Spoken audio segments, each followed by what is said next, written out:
On March 6th, the first American daylight heavy bomber raid in force was made on Berlin.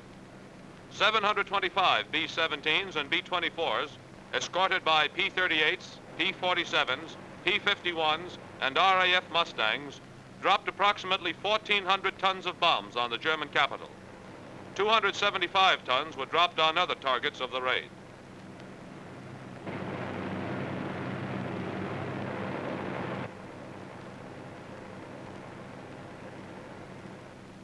Heavy anti-aircraft fire was encountered.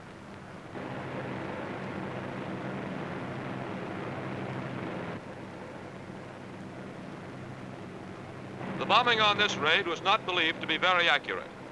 These scenes of Berlin were taken approximately 3 minutes after the first bombs away. The target was aggressively defended by about 600 enemy planes. We lost 68 bombers.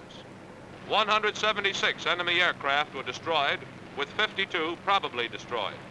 93 were shot down by our bombers, 83 by the fighters.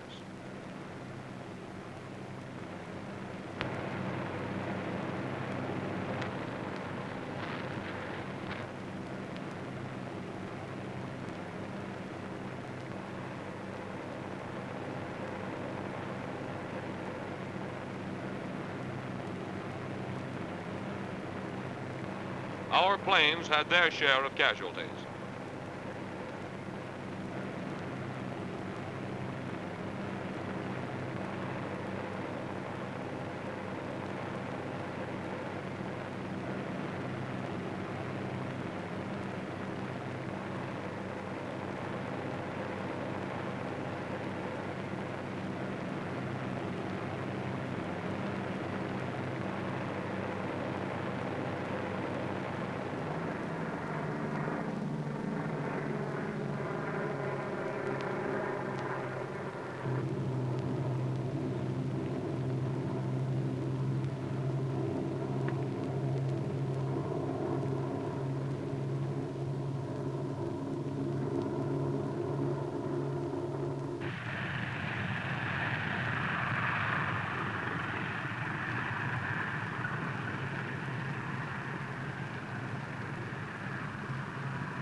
This is the first American flag to fly over Berlin.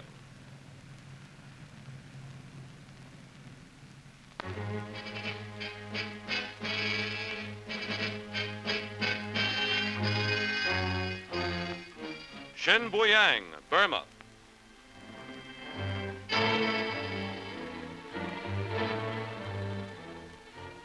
These men are clearing a landing strip at Xinbuyang at the northern end of the Hukwang Valley in northern Burma. The rice paddy chosen for the site was too short for even an L4 to use, so part of the surrounding jungle had to be cleared and leveled. At the time these pictures were taken, Xinbuyang was 21 miles from the Japanese lines and the most advanced point of the new Lido Road, which is being cut through Burma to join up with the Chinese portion of the Burma Road. American and Chinese soldiers working side by side cleared the strip using hand tools only, since there was no power equipment in the area and none could be brought in.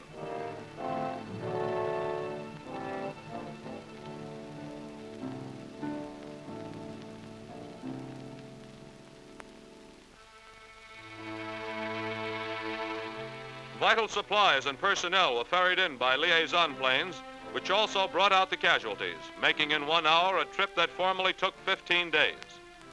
Dynamite was about the only modern construction expedient that was available, and it was used for felling trees and uprooting stumps. The men worked in teams. The Chinese dug the holes while the Americans placed the dynamite and detonated the charges.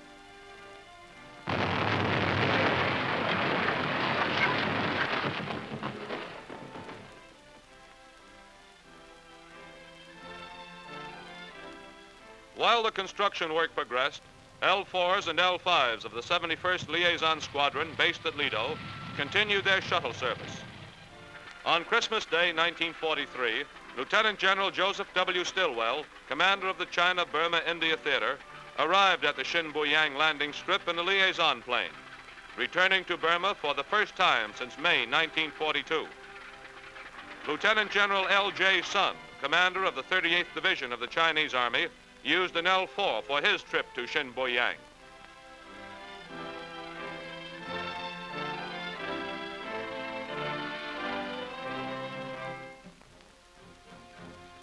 General Stilwell and General Sun lead an advance battalion of fresh troops over the 21-mile stretch from Shinbuyang to the front lines at Yupbang, Burma, on the banks of the Chindwin River. The rest of the regiment follows. The road to Yupbang was cut 9 years ago, and although it permits the passage of a jeep, a certain amount of construction and repair work will be necessary before heavy mobile traffic will be able to use it. These soldiers were trained by Americans at camps in India. They've been instructed in the use of many of our heavy guns and other equipment.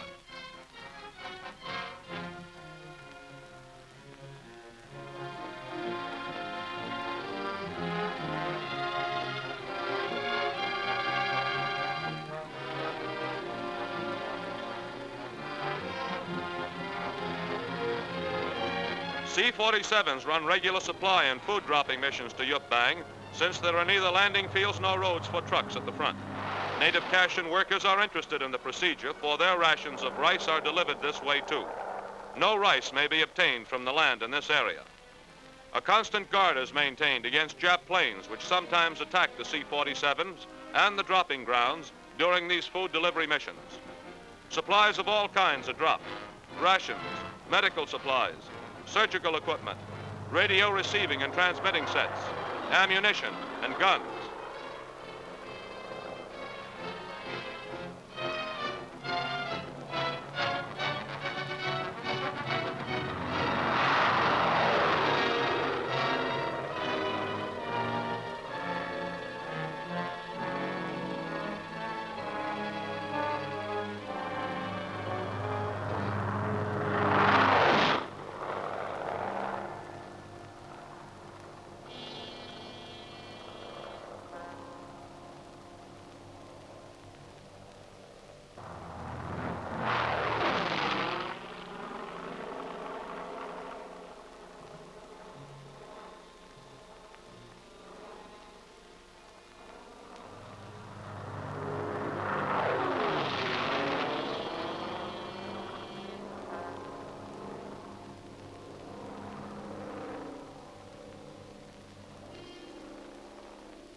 Here, a 75mm field gun has been dropped in sections. It is hastily unpacked and moved to a safer spot to be assembled.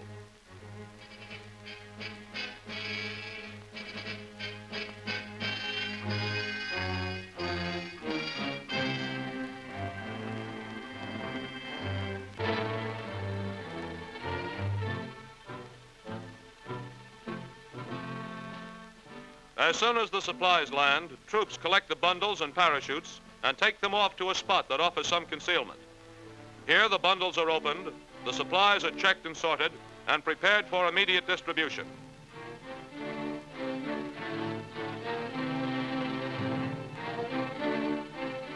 A guard is on constant alert, not only against dropping Jap planes, but also against Jap snipers who are entrenched on the opposite bank of the Chindwin River. General Stilwell and General Sun consult a map and observe the enemy position.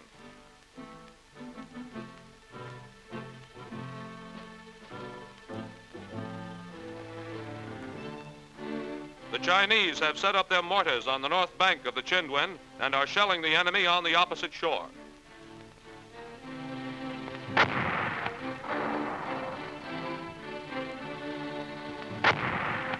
By March 15th, Allied units had penetrated to within 4 miles of the southern end of the Hukwang Valley, an advance of some 45 airline miles southeast since these pictures were taken. The 10th Air Force aided in softening up the Japs by constantly bombing and strafing their installations.